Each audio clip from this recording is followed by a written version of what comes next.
Hi all. ఇప్పుడే మన hire and heart series చూడడం జరిగింది. ఏంటో మరి మొత్తం అన్ని ఎపిసోడ్స్ మనకి ఒకేసారి రిలీజ్ చేసాడు. ఫస్ట్ 3 ఎపిసోడ్స్ నాకు కొంచెం ఇంట్రెస్టింగ్గా అనిపించింది అనమాట. అండ్ అప్పుడు వచ్చిన రిలీజ్ ట్రైలర్ కూడా బాగుండే అన్నమాట. Magic blends with iron suit అని చెప్పి బేసిక్గా ఆ పాయింట్ కోసమే సిరీస్ చూసా. టోటల్గా 6 ఎపిసోడ్స్ ఎలా ఉందంటే పర్లేదు. ఫస్ట్ 3 ఎపిసోడ్స్ అయితే కొంచెం ఇంట్రెస్టింగ్గా ఉన్నాయి. లాస్ట్ 3 ఎపిసోడ్స్ నాకు పెద్దగా నచ్చలేదు. కానీ కొన్ని ఇంట్రెస్టింగ్ క్యారెక్టర్స్ని మనకి దీంట్లో ఇంట్రడ్యూస్ చేశారన్నమాట. యాక్చువల్గా మనకి థర్డ్ ఎపిసోడ్ ఎండింగ్కి ఏం జరుగుతుందంటే మన హుడ్ కజిన్ అయిన జాన్ని చంపేస్తారన్నమాట. సో మనకి ఫోర్త్ ఎపిసోడ్ నుంచి ఏం చూపిస్తారంటే పీటర్ కజిన్ని చంపింది రీరీ అని కనుక్కున్నాడా, ఏం చేశాడా అన్నది మనకి స్టోరీ అన్నమాట. కానీ అది తప్ప ఏంటేంటో జరుగుతుంది అన్నమాట. అంటే వాడికి ఫోర్త్ ఎపిసోడ్లోనే తిని చంపేసిందని తెలిసిపోతుంది. కానీ ఏం చేయడు. ఎందుకనేది నాకు అర్థం కాలే. ఎవరెవరినో అప్రోచ్ అవుతాడు, ఏంటేంటో చేస్తాడు అనమాట. అస్సలు ఇంట్రెస్టింగ్ లేవు ప్రొసీడింగ్స్ అయితే. అండ్ ఇంకొకటి ఏంటంటే దీంట్లో మనకి కాస్త మన రీరీకి అర్థమవుతుంది అనమాట. సో నేను హుడ్ని ఓడించలేను, తను కొంచెం ఓవర్ పవర్డ్ అని ఇటుపక్క నుంచి వెళ్తుంది. తినేవాడితో ఫైట్ చేయడానికి వెళ్తున్నట్టుగా చూపిస్తారు అనమాట మనకి దీంట్లో. సో దానికోసం ఒక కొత్త క్యారెక్టర్ని ఇంట్రడ్యూస్ చేశారు. ఆ క్యారెక్టర్ పేరు వచ్చేసి జెల్మా అన్నమాట.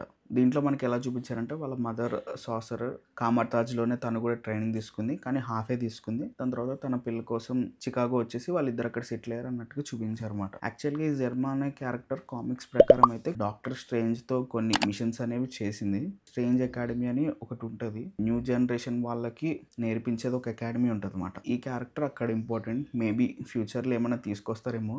ముందైతే వచ్చింది ఇది స్టార్ట్ చేస్తారని, కానీ ఎందుకో ఈ ప్రాజెక్ట్ అనేది షెల్వ్ అయిపోయింది అనమాట. ఆ స్ట్రేంజ్ అకాడమీని మళ్ళీ తీసుకొస్తారు అని అనుకుంటున్నా. ఎందుకంటే క్లైమాక్స్ మనకి అలా ఇచ్చారన్నమాట. పోస్ట్ క్రెడిట్ సీన్ అదే. చూద్దాం ఏమవుతుందో. అండ్ ఇంకొక ఇంట్రెస్టింగ్ క్యారెక్టర్ ఏంటంటే దీంట్లో మనకి ఫైనల్లీ మెఫిస్టో క్యారెక్టర్ని మనకి దీంట్లో చూపించారన్నమాట. యాక్చువల్గా కామిక్స్ ప్రకారం వచ్చేసి మన హుడ్కి పవర్స్ వచ్చేది నిశాంతి అనే డిమాన్ నుంచి మాట.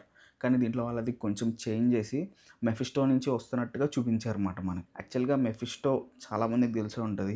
గోస్ట్ రైడర్ చూసుంటే తెలుస్తుంది అనమాట.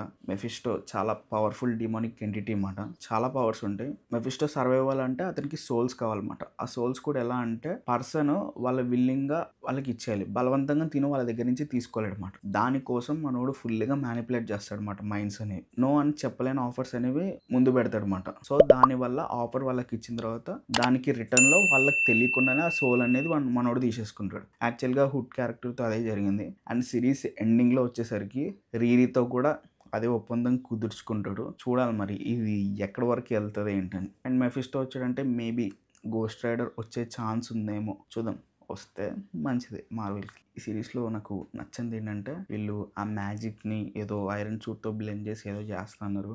కానీ ఆ సీన్స్ అయితే నాకు అసలు ఏమీ నచ్చలేదు. చండాలంగా ఉంది. అండ్ ఇంకొకటి ఏంటంటే ఆ రీరీ విలియమ్స్ క్యారెక్టర్ అమ్మాయికి అయితే అసలు యాక్టింగే రాదు. నాకు అలా అనిపించింది. ఫస్ట్ 3 ఎపిసోడ్స్ తనది పెద్దగా అనిపించలే, కానీ ఈ లాస్ట్ 3 ఎపిసోడ్స్ అయితే తననే ఫోకస్ చేసి ఉంటుంది. తనకైతే అసలు యాక్టింగ్ రాదన్న ఫీలింగ్ వచ్చింది. కొంచెం సిరీస్కి నెగిటివ్ ఎవరంటే ఆ పిల్లని. ఇంకా ఓవరాల్గా సిరీస్ చూడాలా వద్దా అంటే మరీ రాడ్ సిరీస్ కాదు, కానీ ఓవరాల్గా అయితే ఒక యావరేజ్ సిరీస్ అని చెప్పుకోవచ్చు. కొంచెం కొన్ని ఇంట్రెస్టింగ్ క్యారెక్టర్స్ అనేవి దీంట్లో వచ్చాయి. ఫ్యూచర్ మార్వెల్ కోసం మేబీ దానికోసమైనా చూడొచ్చు అనిపించింది అనమాట. సరే మరి నెక్స్ట్ వీడియోలో మళ్ళీ కలుద్దాం. అంతవరకు బాయ్.